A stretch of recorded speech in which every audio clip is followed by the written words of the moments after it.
మరి వీళ్ళు ఎందుకు బంద్ పెట్టిండ్రు? 15,000 ఇస్తామన్నారు, ఇంత 10,000 ఎగ్గొట్టిండ్రు. రైతు కూలీలకు 12,000 ఇస్తామన్నారు, అది కూడా ఎగ్గొట్టిండ్రు.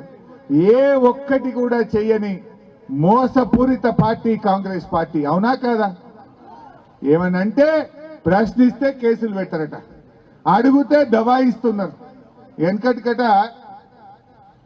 ఓ సామెత ఉంటుంది, ఇగురం లేనోడు వ్యవసాయం చేస్తేనట వడ్లు వాగల కొట్టుకపోయినాయట, గడ్డి గాళ్ళ కొట్టుకపోయిందట. ఈ కాంగ్రెస్ వాళ్ళ పాలన గట్లున్నది, ఈ రేవంత్ రెడ్డి పాలన గట్లున్నది. అంతా మోసం. అందుకే నేను మొన్న ఎక్కడో అన్నా, నీ పేరు యనుమల రేవంత్ రెడ్డి కాదయ్యా, నిన్ను ఇప్పటి నుంచి ఎగవేతల రేవంత్ రెడ్డి అని పిలుస్తామో అని చెప్పిన. ఇప్పుడు మాట మీద నిలబడితే మాట మీద నిలబడ్డాడు, మోసం చేస్తే ఏమనాలి? ఎగవేడితే ఎగవేతల రేవంత్ రెడ్డి అంటే తప్ప, ఈ మాట అంటే కేసు పెట్టారట. పెట్టుకో, 100 కేసులు పెట్టుకో, నేను అంటనే ఉంటాను నిన్ను అని చెప్పిన. మూసి మూసి మూసి అన్నాడు.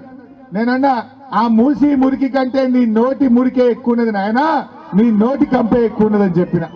ఆ మూసి మురికి కంపు కంటే రేవంత్ రెడ్డి నోటి కంపే ఎక్కువైపోయింది. నీ నోటి కంపు చక్కగా చేసుకో ఫస్ట్. మా తమ్ముడు అదానీ గురించి అంటున్నాడు. ఇక ఈ అదానీ గురించి ఢిల్లీ కాంగ్రెస్ ఒకటి, గల్లీ కాంగ్రెస్ ఒకటి. ఢిల్లీ కాంగ్రెస్ ఏమంటుండు? రాహుల్ గాంధీ అదానీని అరెస్టు చేయాలి అంటుండు.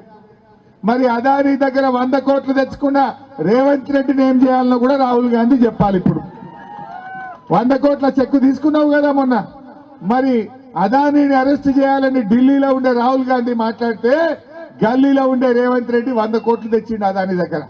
మరి ఈయనను ఏం చేయాలనో కూడా ఇవాళ రాహుల్ గాంధీ చెప్పాలని చెప్పి నేను కోరుతా ఉన్నా.